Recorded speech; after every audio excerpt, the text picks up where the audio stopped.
who is Charllo Valentino? Well, Charllo Valentino is actually my name. My name is Valando Charleston.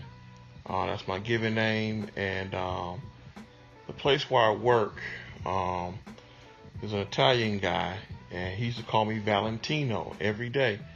Hey, Valentino! And I go over there, and I say, man, why you call me Valentino? My name is Valando.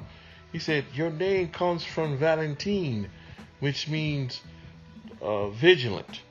And he been calling me Valentino, and he said, what's your last name? I said, my last name is Charleston. He said, son of Charles, son of Carlos. Carlos, that's your name, Carlos. Valentino Carlos, or Carlos Valentino. So that name was given to me. It actually was a nickname given to me by an old Italian guy from the old Italian country.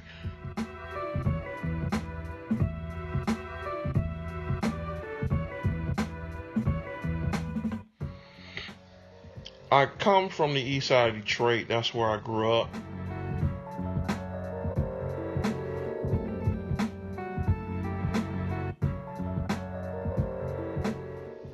I get my musical influences from my grandfather. My grandfather was an organist at a Baptist church, and he taught his sons. My father was a singer. My uncle, in fact, was one of the first gospel groups recorded out of Detroit, Michigan.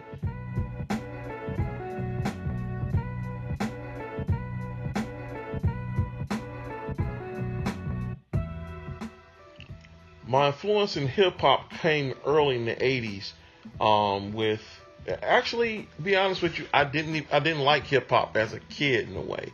I still was, on the music that my mom would play, like the OJs, the Isley Brothers, was my two favorite groups as a kid. Also, of course, P-Funk as well, too. Those are my influences that's coming up. So when hip-hop came, I didn't necessarily like it.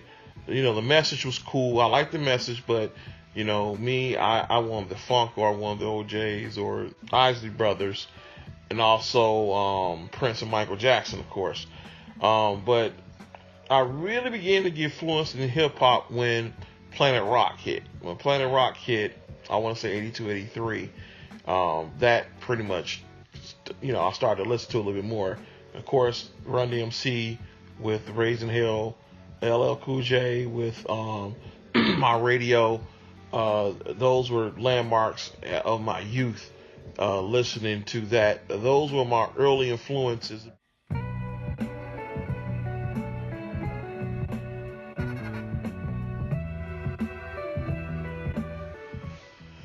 When did I want to start music production? It was two significant groups that made me want to get into music production. The group was A Tribe Called Quest, when Loy and Theory dropped. But what really set it off to me was Pete Rock, CL Smooth, Mecca and the Soul Brother. When I heard Reminisce, I never looked at hip hop the same no more, because we were in that era of 808 kicks and and claps, all those significant sounds. Everything was, beat programs and stuff like that. But when I heard Mecca and the Soul Brother, when I heard them sampling jazz and sampling live drum sets, man, that did it for me, because that right there resonated with me.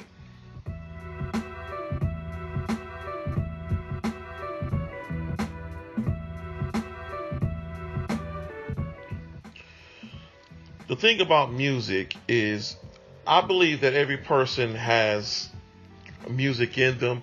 They may not have the talent to get it out. They may have the talent to listen to it.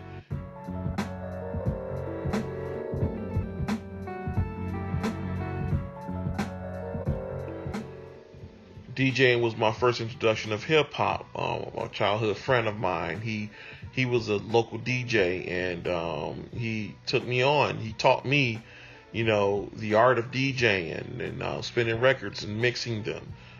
Big Ray, I want to give a shout out to Big Ray. He taught me that, man, and with the turntables, the exchange of records, and he taught me what to mix and what not to mix. basically my introduction to production of the music by DJing. So I want to give shout out to my boy Big Ray. He was the one who introduced me into DJing.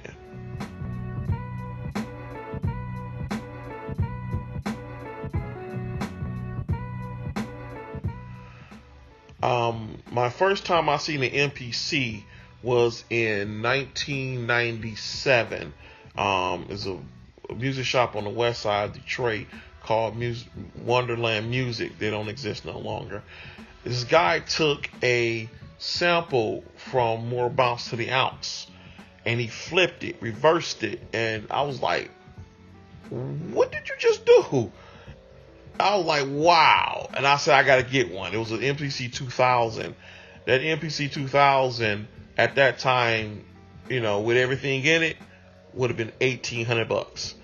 And I didn't have $1,800 to drop on a beat machine, man.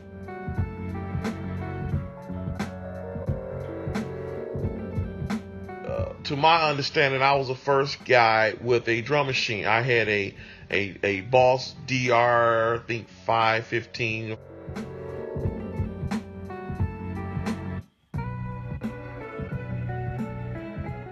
$525, something like that. It was a smaller one.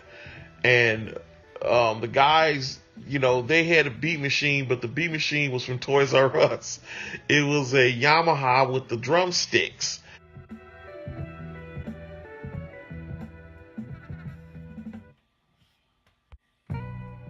And you could not program a pattern. You just played along with what was the program that was in there. And there was no kicks, no nothing. And it was terrible, right? So when I got this Boss DR drum machine, the hood found out. Lando got a real drum machine. So guys actually got into fights over this thing, man. I mean, seriously, real beefs took off because of this drum machine, man. Because, you know, everyone wanted to rap at the time. You know, everyone wanted to rap. They wanted to be the first out of Detroit. They wanted to rap. And they felt that this beat machine was their ticket. And I had this beat machine, man. So I had to get rid of it. I sold it. I sold that beat machine, man. Because, you know, it was just, guys was fighting over it, man. You know, I was getting, guys wanted to fight me because I didn't want to let them see it. For real. You know, so, man, that was funny. That was a funny time, man. That was probably like in 91, 92.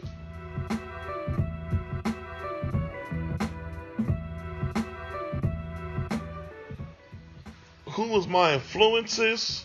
Well, I have a Mount Rushmore.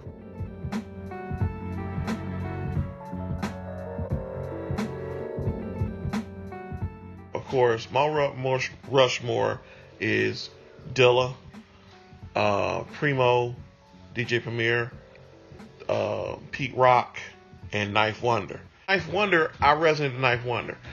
DJ Premier was an influence when I was DJing. He was my main influence why I wanted to learn scratch like him.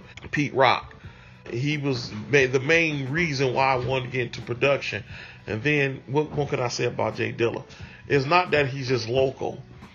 It was just, Dilla was just very, very amazing on his interpretation on how he approached music. He, how he, in my personal opinion, was the best to ever flip samples. He's the best ever to flip samples. Here's a true story. We had got some really early Dilla loops when we were coming up, and we used to use what you consider the technique of record, play, pause, record, play, pause, record, play, pause to extend the loop.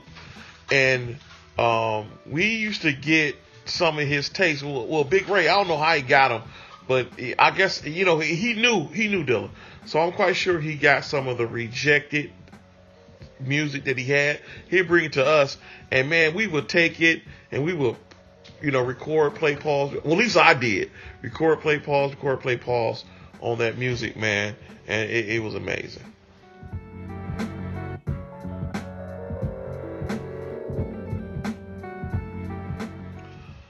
I can sum myself up in one word: servant.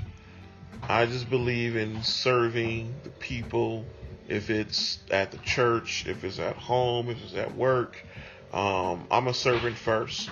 I like for people to be satisfied, to be comfortable. I just feel that's my call in life, to serve others and to make others' life more comfortable. That's me, Charllo Valentino. Peace.